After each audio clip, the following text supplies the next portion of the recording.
김건희 특검이 어제 3사, 여사법사, 집사 동시에 불러서 조사를 했는데 김건희 씨가 이번에도 모른다, 기억나지 않는다 정도의 답변을 하고 대부분 진술 거부를 했다는 겁니다. 건진법사 전성배 씨도 통일교에서 받은 선물 모두 잃어버렸다. 검찰에서 했던 주장 되풀이했다는 건데요.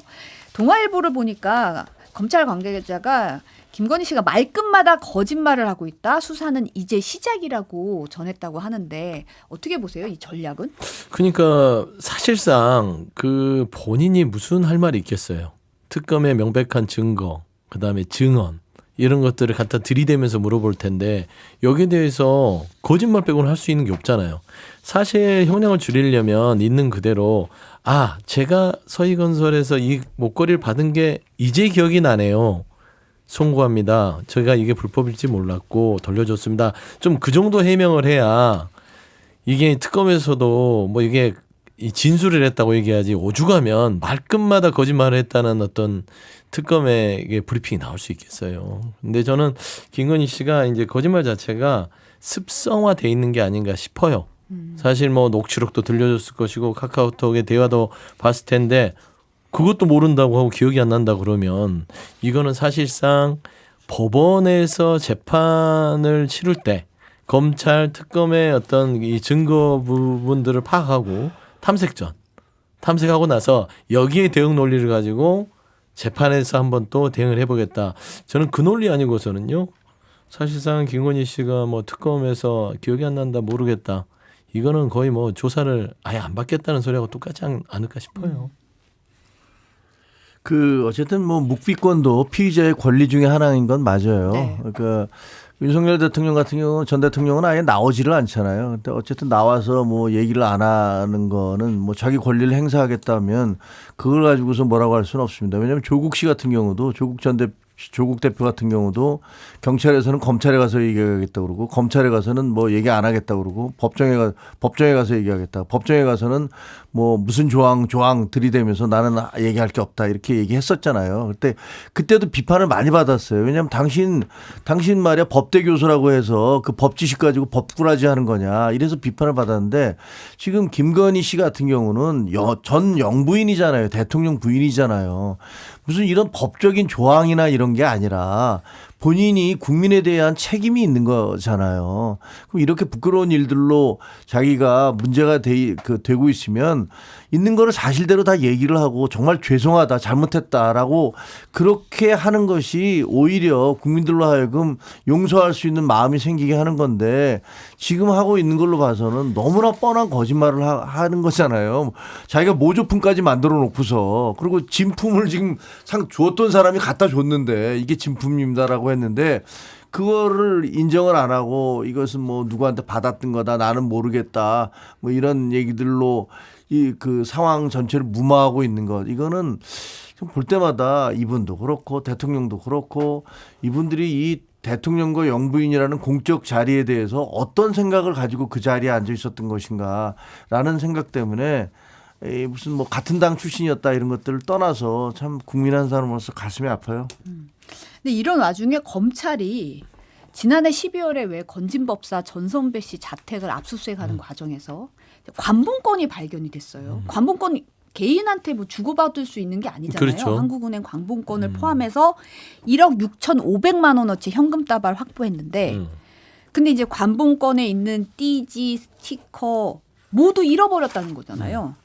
관본권이 원래 이제 100장씩 묶여서 띠지 두르고 10개씩 비닐로 포장해서 스티커를 붙이는데 이 핵심 증거들이죠. 자금 출처를 추적할 만한 단서가 될 만한 핵심 증거인데 직원이 현금 가져와서 세다가 실수로 버렸다는 거예요. 근데 그 사실 자체를 지난 4월에야 파악했다는 건데 이 해명 어떻게 들리세요? 그러니까 지난 윤석열 정부에서의 검찰 철저하게 권력의 조활이고 권력의 입맛에 맞게 수사를 했다는 거. 저는 그렇게밖에 유추가 안 됩니다. 사실 제가 이 특검이 제 식구를 감싸는 거 아니냐라고 제가 비판을 최근에 하는데 도이치모터 주가 조작 사건을 담당했던 이창수 서울지검팀 다 사직했죠. 3명 다. 최재훈 반부패 2부장부터 조 부장검사까지 해서 그만뒀는데 이분들도 따지고 보면 도이치모터 주가 조작 사건에 대해서 김건희 씨를 무혐의 내리는 그 과정들 지켜보면 이 띠지나 감봉권의 어떤 여러 가지 이 부착물들을 잃어버린 검찰 직원이랑 뭐가 달라요? 의도적인 부분들이 너무 눈에 명확하게 보이지 않습니까? 그러면 이런 거는 직무유기뿐만 아니라 이게 누구의 지시로 있어서 이 같은 행위를 했는지 특검을 통해서 밝혀야 됩니다. 그들은 사실상 특검 대상들이에요. 근데 특검도 이제 검사다 보니까 같은 검사끼리 수사를 안 하는 거 아니냐. 예를 들어 도이치모터 주가 조작 사건에 있어서 무혐의를 내리고 권력에 뭔가 오염이 된 검찰이었다면 이거는 특검 대상이어야 되는데 21군의 관저공사 관련해서는 감사원에 잘못된 감사 보고에 대해서 압수수색 들어가고 지금 수사 들어갔잖아요. 근데 도이치모터 주가 조작 안 해요. 근데 이 관봉권에 대한 그러니까 건진법사의 수사에 있어서 당시에 비밀의 방을 뭐 수색을 그때 안 했다고 하고 또 그때 발견된 관봉권의 띠지 아주 명확한 출처를 할 수 있는 이 증거물을 잃어버렸다. 저는 검찰이 그렇게 호락호락하지 않습니다. 허술하지도 않고 그랬을 때는 여기에도 지난 윤석열 정부에 있어서의 오염된 수사했을 가능성이 크다라고 봤을 때는 여기도 특검의 수사 범위 안에 들여놓고 어떤 배경하에서 이 같은 일이 벌어졌는지 감찰도 안 했다잖아요. 감찰을 원래 해야 되는데 그렇죠. 네. 감찰도 여기에 대해서는 필요 없다고 한 거 보면 뭔가 틀림없이 윤석열 라인에서의 오염된 수사했을 가능성이 높기 때문에 즉시로 특검이 수사에 착수했으면 좋겠다 그런 말씀드립니다. 지금 댓글로 많은 분들이 그게 분실이냐 증거인멸 아니냐라는 지적을 많이 해주고 계세요. 그럼 상식적으로 도저히 납득하기가 어렵잖아요. 우리가 뭐 영화 같은 데서 보면 또 드라마에서 보지만 증거하려면 이제 다들 마스크 끼고 장갑 끼고 증거를 하나씩 핀셋으로 지문 안 묻어야 되니까 그렇죠. 장갑 껴서 이렇게 증거 용지에다 이렇게 집어넣고 밀봉하고 이런 과정을 거치잖아요. 그럼 뭐 상식적으로 봐도 예를 들면 그 관봉권이 다 압수가 됐다. 그럼 그걸 뜯어내고서 그다음에 셌다는 것도 이해가 솔직히 설명으로서는 이해가 안 되거든요. 거기 자기 지문이 묻으면 어떡할 거예요. 거기 솔직히 누가 지문을 묻었는지도 조사를 해봐야 될 거 아니에요. 그러면 그 관봉권이 있다 하면은 그 액수가 궁금하다 싶으면은 사실은 그대로 빼서 기계에다 넣든지 아니면은 거기 적혀 있는 전화번호를 확인을 하든가 뭐 이런 과정을 거치고 증거물은 증거물 그대로 놔둬야 되는데 증거물을 훼손한 거잖아요. 그렇죠. 이것도 띠를 띄워버렸다. 근데 거기 굉장히 중요한 정보들이 다 적혀 있는데 누가 봐도 여기 도장도 찍혀 있고 전화번호도 있고 뭣도 있고 뭐 이렇게 쭉 어디서 한국은행에 누워 어느 국에서 했고 이런 게 다 있는데 이거를 그냥 찢어버리고 돈만 세워봤다? 아니 돈이라는 게 증거는 아니잖아요. 그러니까 거기에 있는 나머지 그 관봉권이 증거지. 거기에 적혀 있는 정보가 증거지. 돈 자체는 지문이 묻어 있지 않으면 돈 자체는 증거는 아니에요. 그러니까 액수만 그냥 있는 거지. 그래서 이거 도저히 상식 이해하고 이런 증거물을 이렇게 검찰 직원이 이렇게 소홀히 다룬다? 그거는 뭐 이해가 잘 안 되죠. 더구나 금조부 예를 들면 그 남부 지검 같은 경우는 거기서 이제 그 옛날에 금조부 역할을 했던 데잖아요. 금융조사 전문이잖아요. 그러니까 거기에 직원들이 이런 실수를 했다. 그리고 그 다음에 이것을 그 대검에 나중에 보고를 했는데 처벌 뭐 감찰도 안 했다.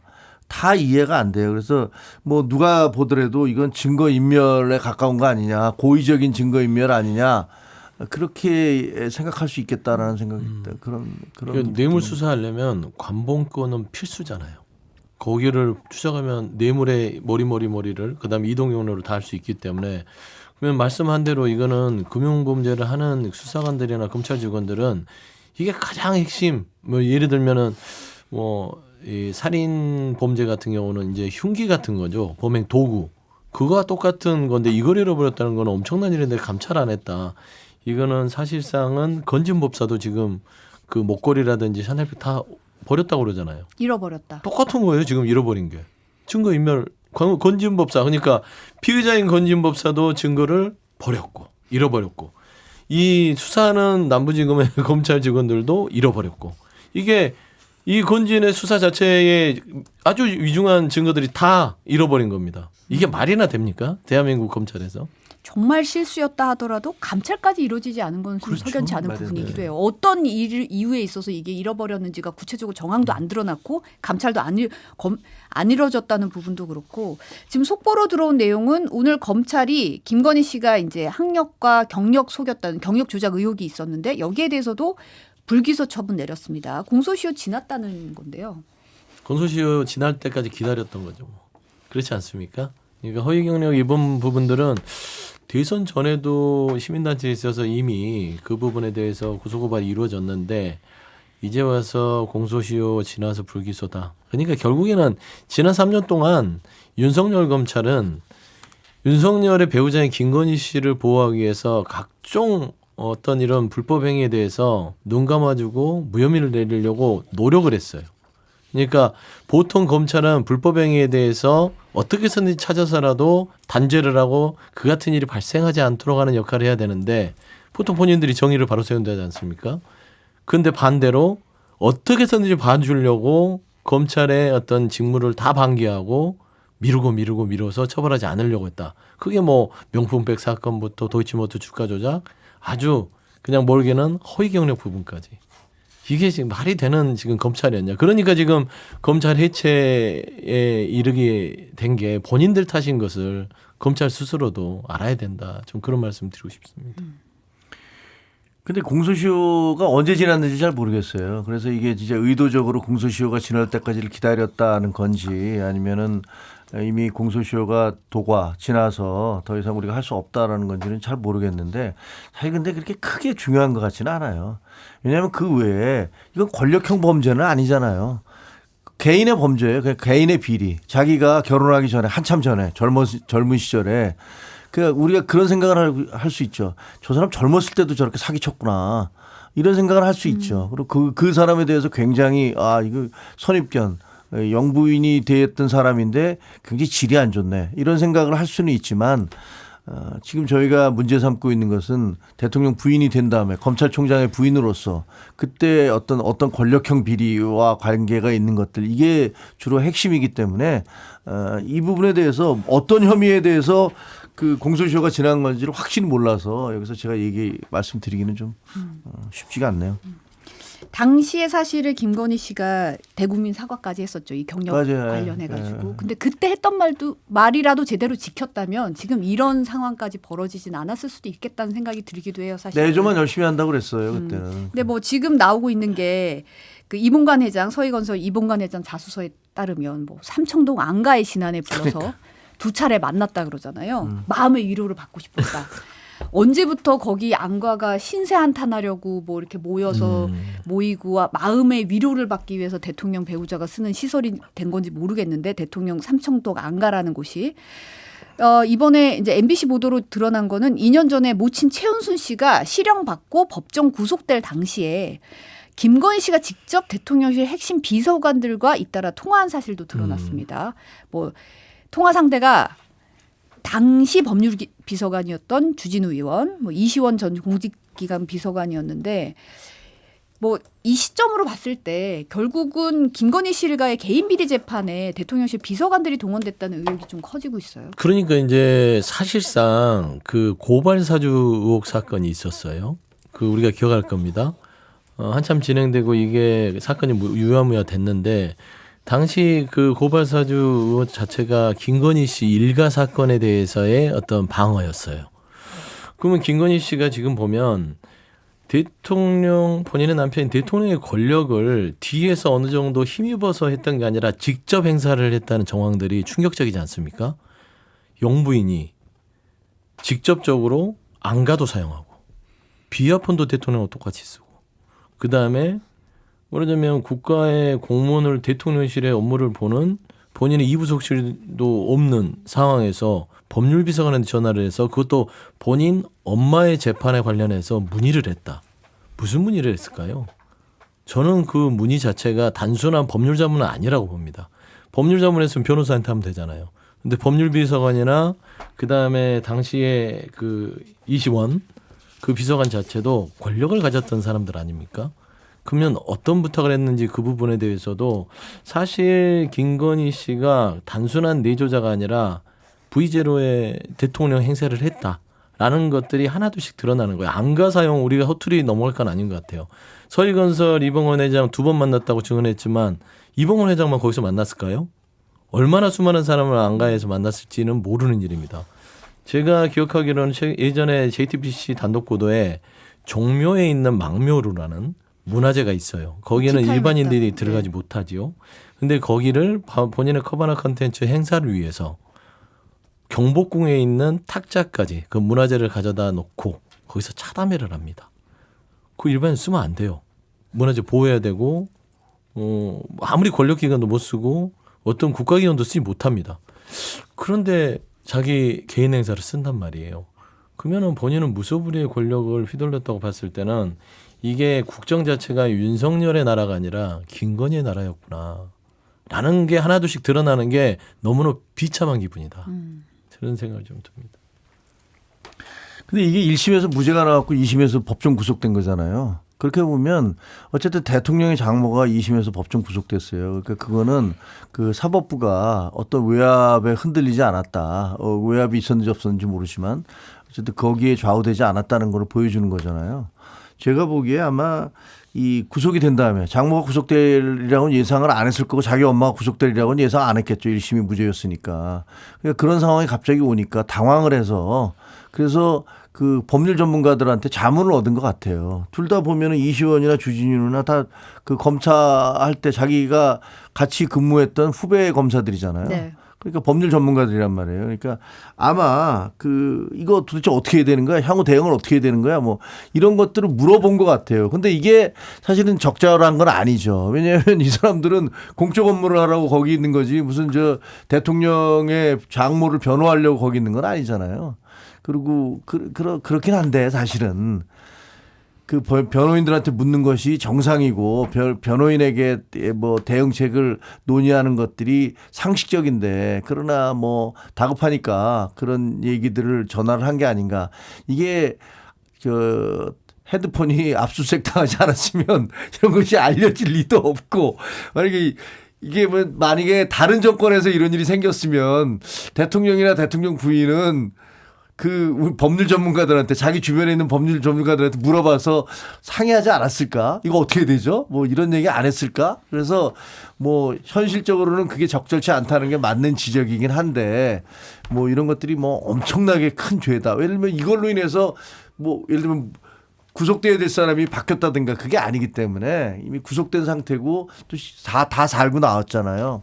그래서 그것까지 너무 이렇게 막 그냥 이게 뭐 권력 남용이다라고까지 얘기하기는 좀 과할 수도 있겠다라는 생각은 듭니다. 근데 조사를 해봐야 될 것 같아요. 왜 그러냐면 인과관계를 따지면 1심에서 무죄가 나왔는데 2심에서 법정 구속입니다. 당시 2심 재판부의 판결문을 유심히 살펴보면 1심에 무죄가 나왔던 것들이 검찰의 기소장이 허술했다는 겁니다. 2심 재판부가 그걸 지적해요. 네. 왜 이 장고증명에 대해서는 왜 이런 식으로 해서 이 범죄 혐의를 적시하지 않았죠? 제가 보기엔 이 범죄 혐의를 적시해야 된다고 보고 그래서 이거는 판사가 판단할 직권으로 그 혐의를 적시해서 구속시킨 거예요.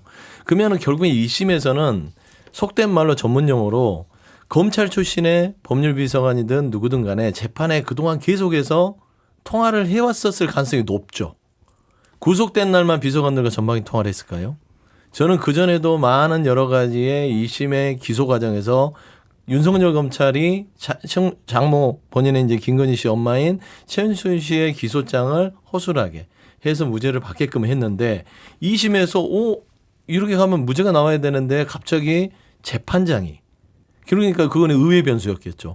구속이 된 거죠. 그러니까 이게 어떻게 된 일이죠? 라고 수습하고 대응책을 마련했을 건데 우리의 계획대로라면 우리 엄마는 무죄로 해서 끝나야 되는데 이 2심 재판부가 얘기했던 건 검찰이 뭔가 대응을 잘못한 거 아닙니까? 저는 이런 대화들을 상상할 수 있다. 그렇기 때문에 이거는 그냥 넘어갈 일이 아니라 사실 당시 법률비서관이 지금 주진우 의원이라든지 그다음에 이시원 비서관 무슨 얘기를 했는지 확실하게 이건 들춰내야 된다. 그렇게 봅니다. 어쨌든 전반적인 맥락은 부의제로의 위세는 참 대단했다. 이런 부분을 좀 볼 수 있는 맥락인 것 같아요.